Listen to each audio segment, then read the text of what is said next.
साईं सच्चरित अध्याय 4। श्री साईं बाबा का शिरडी में प्रथम आगमन, संतों का अवतार कार्य, पवित्र तीर्थ शिरडी, श्री साईं बाबा का व्यक्तित्व, गौली बुआ का अनुभव, श्री विट्ठल का प्रकट होना, क्षीर सागर की कथा, दासगणों का प्रयाग स्नान, श्री साईं बाबा का शिरडी में प्रथम आगमन, 3 वाड़े, संतों का अवतार कार्य। भगवद गीता में भगवान श्री कृष्ण कहते हैं कि जब जब धर्म की हानि और अधर्म की वृद्धि होती है, तब तब मैं अवतार धारण करता हूँ। धर्म स्थापन, दुष्टों का विनाश तथा साधु जनों के परित्राण के लिए मैं युग युग में जन्म लेता हूँ। साधु और संत भगवान के प्रतिनिधि स्वरूप हैं। वे उपर्युक्त समय पर प्रकट होकर अपनी कार्य प्रणाली द्वारा अपना अवतार कार्य पूर्ण करते हैं।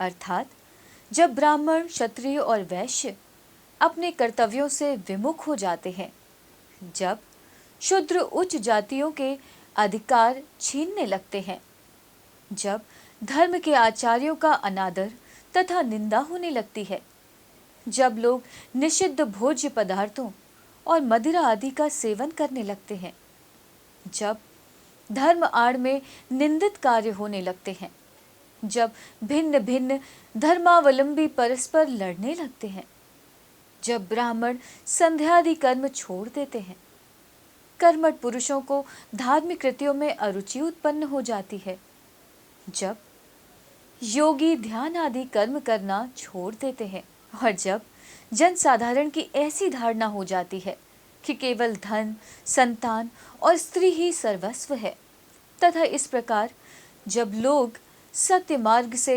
विचलित होकर अधः पतन की ओर अग्रसर होने लगते हैं, तब संत प्रकट होकर अपने उपदेशों एवं आचरण के द्वारा धर्म की संस्थापना करते हैं। वे समुद्र के ज्योति स्तंभ की तरह हमारा उचित मार्गदर्शन करते तथा सत्य पथ पर चलने को प्रेरित करते हैं। इसी मार्ग पर अनेकों संत, निवृत्तिनाथ, ज्ञानदेव, मुक्ताबाई, नामदेव, गौरा, गुणाई, एकनाथ, तुकाराम, नरहरि, नरसिम्हाई, सजन, कसाई, सावता माली और रामदास तथा कई अन्य संत सत्य मार्ग का दिग्दर्शन कराने हेतु भिन्न भिन्न अवसरों पर प्रकट हुए और इन सबके पश्चात शिरडी में श्री साईं बाबा का अवतार हुआ। पवित्र तीर्थ शिरडी अहमदनगर जिले में गोदावरी के तट पर बड़े ही भाग्यशाली हैं, जिन पर अनेक संतों ने जन्म धारण किया और अनेकों ने वहां आश्रय पाया। ऐसे संतों में श्री ज्ञानेश्वर महाराज प्रमुख थे। शिरडी अहमदनगर जिले के राहाता तालुका में है। गोदावरी नदी पार करने के पश्चात मार्ग सीधा शिरडी को जाता है। 8 मील चलने पर जब आप नीम गांव पहुंचेंगे तो वहां से शिरडी दृष्टिगोचर होने लगती है। कृष्णा नदी के तट पर अन्य तीर्थ स्थान गाणगापुर, नृसिंहवाड़ी और औडुंबर के समान ही शिरडी भी प्रसिद्ध तीर्थ है। जिस प्रकार दामोजी ने मंगलवेढ़ा को पंढरपुर के समीप, समर्थ रामदास ने सज्जनगढ़ को, दत्तावतार श्री नरसिंह सरस्वती ने वाड़ी को पवित्र किया, उसी प्रकार श्री साईनाथ ने शिरडी में अवतीर्ण होकर उसे पावन बनाया। श्री साईं बाबा का व्यक्तित्व। श्री साईं बाबा के सानिध्य से शिरडी का महत्व विशेष बढ़ गया। अब हम उनके चरित्र का अवलोकन करेंगे। उन्होंने इस भवसागर पर विजय प्राप्त कर ली थी, जिसे पार करना महान, दुष्कर तथा कठिन है। शांति उनका आभूषण था तथा वे ज्ञान की साक्षात प्रतिमा थे।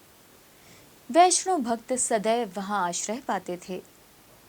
दानवीरों में वे राजा कर्ण के समान दानी थे। वे समस्त सारों के सार रूप थे। ऐहिक पदार्थों से उन्हें अरुचि थी। सदा आत्म स्वरूप में निमग्न रहना ही उनके जीवन का मुख्य ध्येय था। अनित्य वस्तुओं का आकर्षण उन्हें छू भी नहीं सकता था। अनित्य वस्तुओं का आकर्षण उन्हें छू भी नहीं गया था।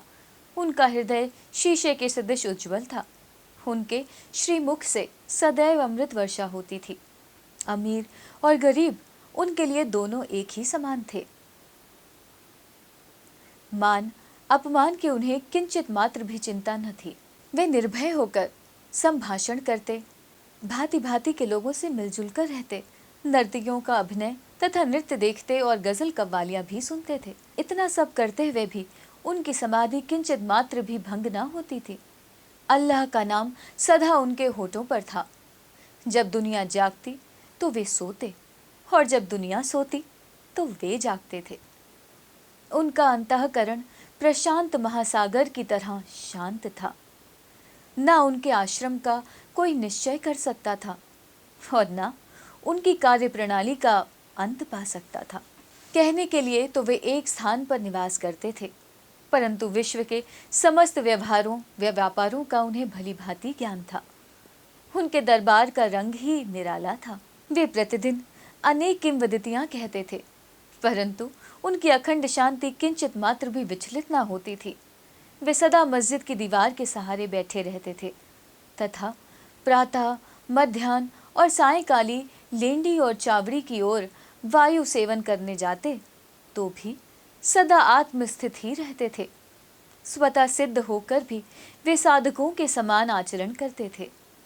वे विनम्र, दयालु तथा अभिमान रहित थे। उन्होंने सबको सदा सुख पहुंचाया। ऐसे थे श्री साईं बाबा, जिनके श्री चरणों का स्पर्श कर शिरडी पावन बन गई। उसका महत्व असाधारण हो गया। जिस प्रकार ज्ञानेश्वर ने आलंदी और एकनाथ ने पैठण का उत्थान किया, वही गति श्री साईं बाबा द्वारा शिरडी को प्राप्त हुई। शिरडी के फूल, पत्ते, कंकड़ और पत्थर भी धन्य हैं, जिन्हें श्री साईं चरणाम्बुजों का चुंबन तथा उनकी चरण रज मस्तक पर धारण करने का सौभाग्य प्राप्त हुआ। भक्तगण को शिरडी एक दूसरा पंढरपुर, जगन्नाथपुरी, द्वारका, बनारस, काशी, महाकालेश्वर तथा गोकर्ण महाबलेश्वर बन गई। श्री साईं का दर्शन करना ही भक्तों का वेद मंत्र था, जिसके परिणाम स्वरूप आसक्ति घटती और आत्मदर्शन का पथ सुगम होता था। उनका श्री दर्शन ही योग साधन था और उसे वार्तालाप करने से समस्त पाप नष्ट हो जाते थे।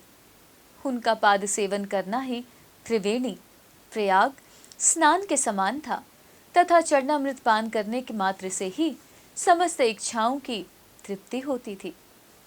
उनकी आज्ञा हमारे लिए वेद सदृश थी। प्रसाद तथा उदी ग्रहण करने से चित्त की शुद्धि होती थी।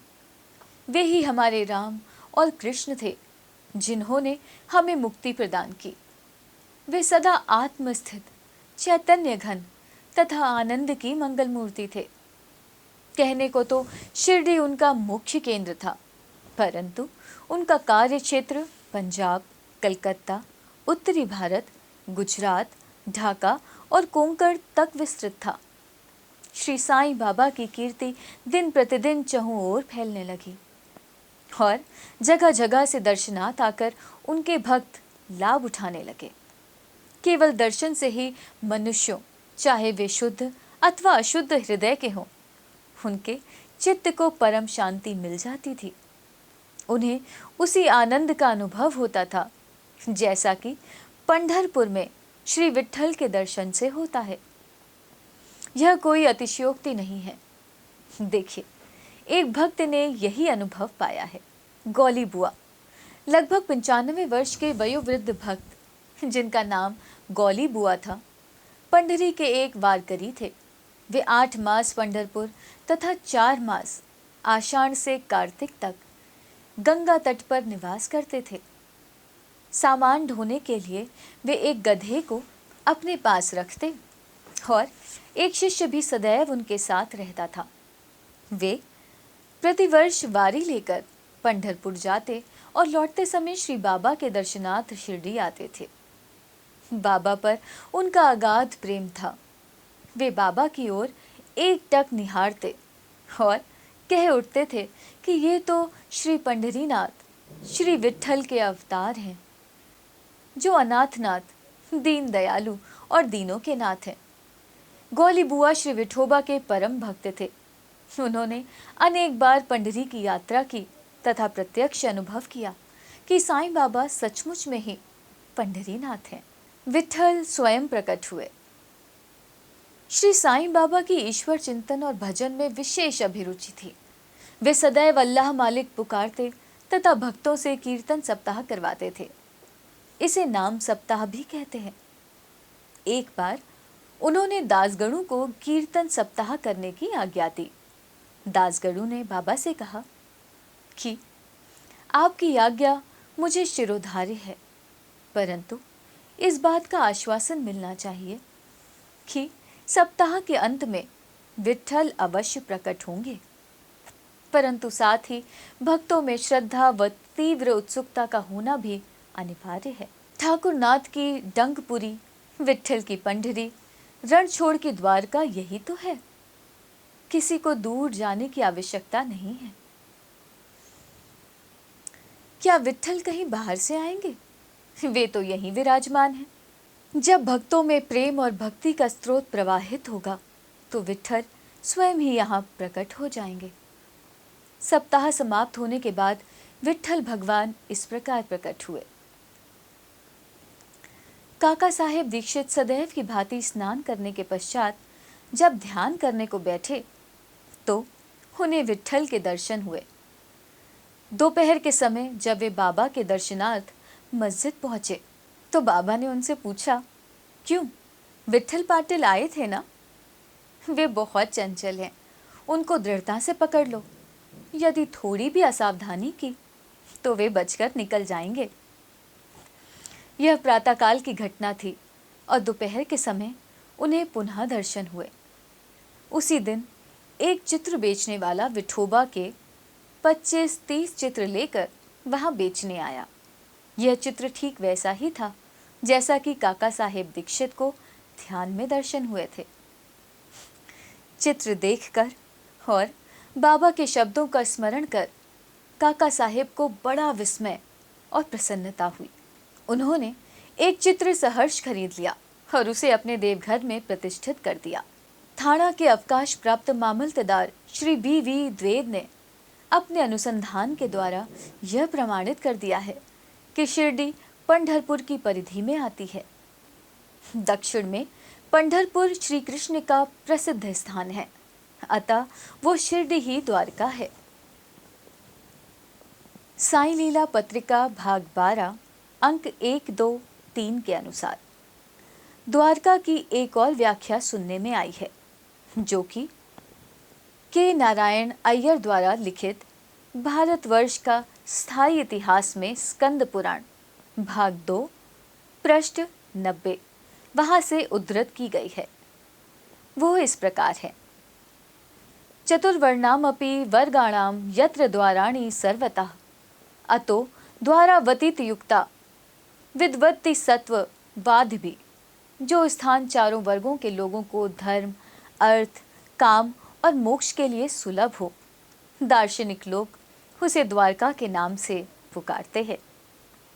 शिरडी में बाबा की मस्जिद केवल चारों वर्गों के लिए ही नहीं, अपितु दलित, अस्पृश्य और भगोजी शिंदे जैसे कोढ़ी आदि सबके लिए खुली थी। अतः शिरडी को द्वारका कहना ही सर्वथा उचित है। भगवंतराव क्षीरसागर की कथा। श्री विट्ठल पूजन में बाबा को कितनी रुचि थी, ये भगवंतराव क्षीरसागर की कथा से स्पष्ट है। भगवंतराव के पिता विठोबा के परम भक्त थे, जो प्रतिवर्ष पंढरपुर वारी लेकर जाते थे। उनके घर में विठोबा की एक मूर्ति थी, जिसके वे नित्य प्रति पूजा करते थे। उनकी मृत्यु के पश्चात उनके पुत्र भगवंतराव ने वारी, पूजन, श्राद्ध इत्यादि समस्त कर्म करना छोड़ दिया। जब भगवंतराव शिरडी आए तो बाबा उन्हें देखते ही कहने लगे कि इनके पिता मेरे परम मित्र थे, इसी कारण मैंने इन्हें यहाँ बुलाया है। इन्होंने कभी नैवेद्य अर्पण नहीं किया तथा मुझे और विठोबा को भूखों मारा है, इसलिए मैंने इन्हें यहाँ आने को प्रेरित किया है। अब मैं इन्हें हठ पूर्वक पूजा में लगा दूंगा। दासगणों का प्रयाग स्नान। गंगा और यमुना नदी के संगम पर प्रयाग प्रसिद्ध पवित्र तीर्थ स्थान है। हिंदुओं की ऐसी भावना है कि वहां स्नान आदि करने से समस्त पाप नष्ट हो जाते हैं। इसी कारण प्रत्येक पर्व पर सहस्त्रों भक्तगण वहां जाते हैं और स्नान का लाभ उठाते हैं। एक बार दासगणों ने भी वहां जाकर स्नान करने का निश्चय किया। इस विचार से वे बाबा से आज्ञा लेने उनके पास गए।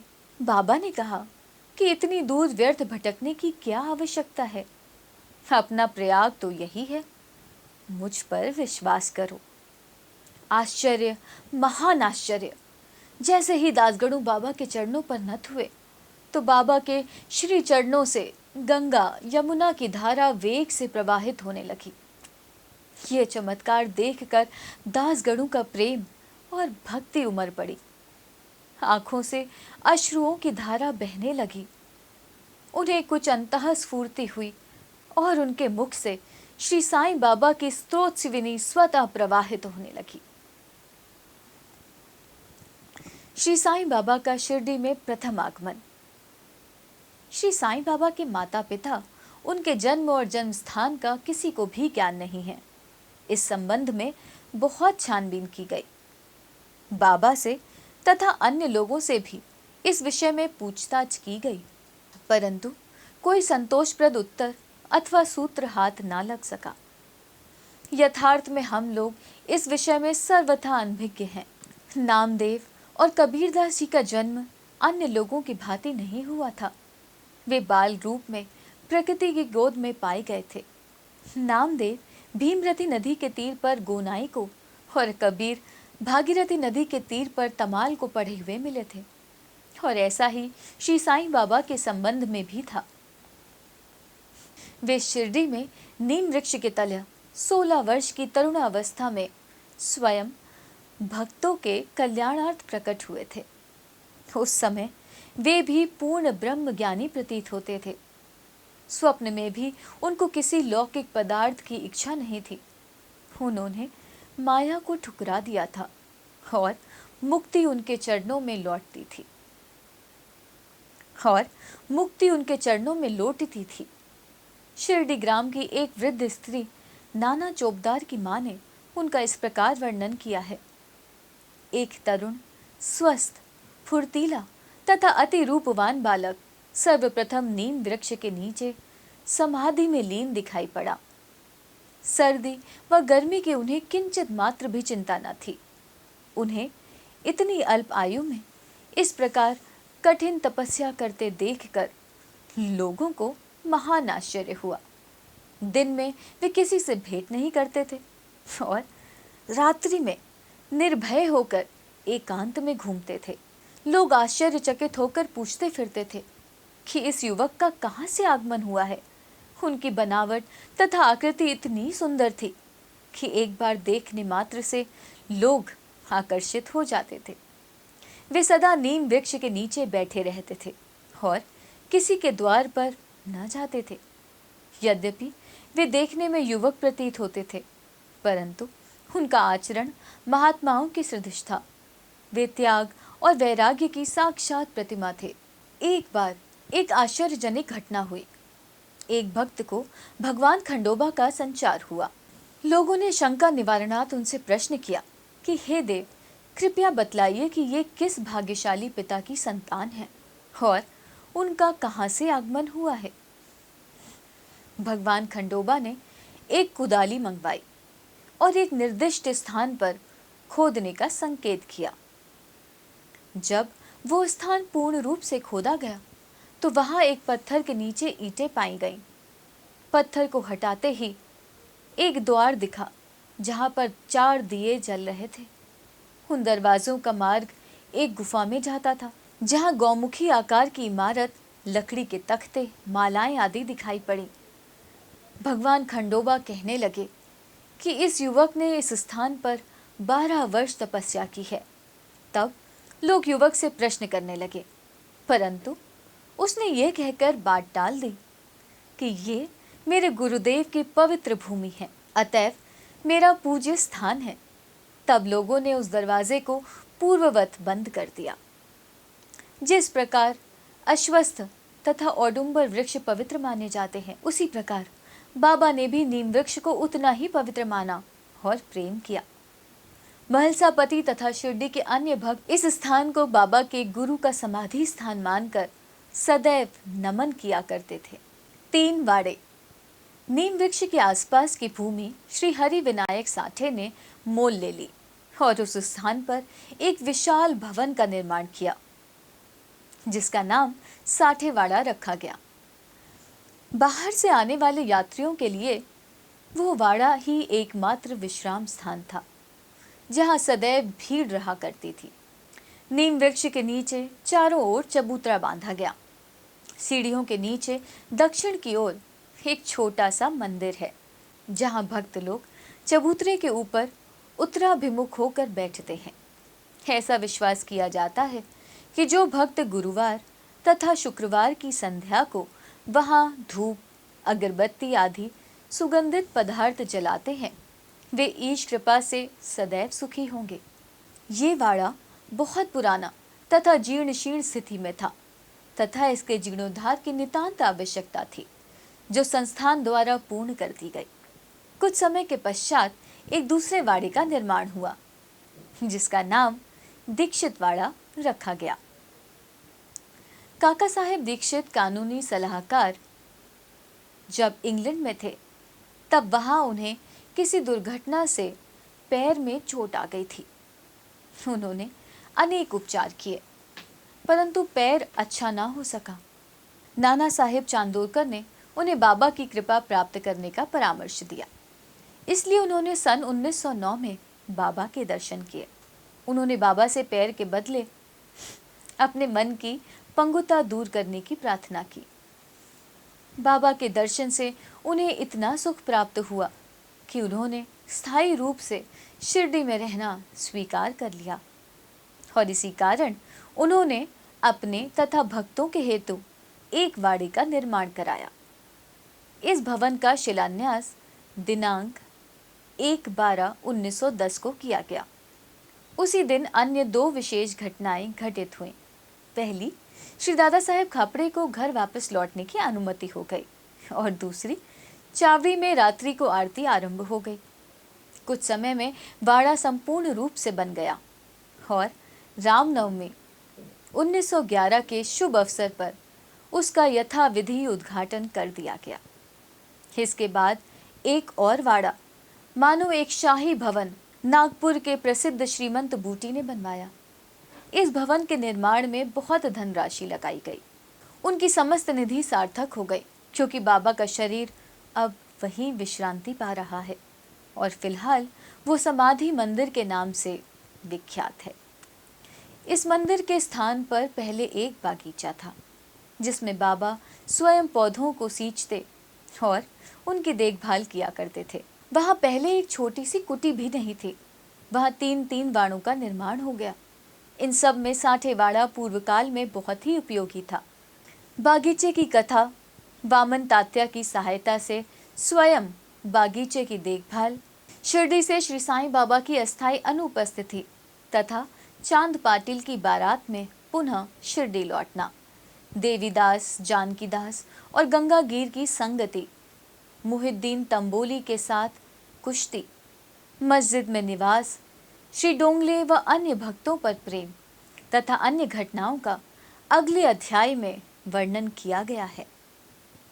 श्री सद्गुरु साईनाथ अर्पणमस्तु। शुभम भवतु।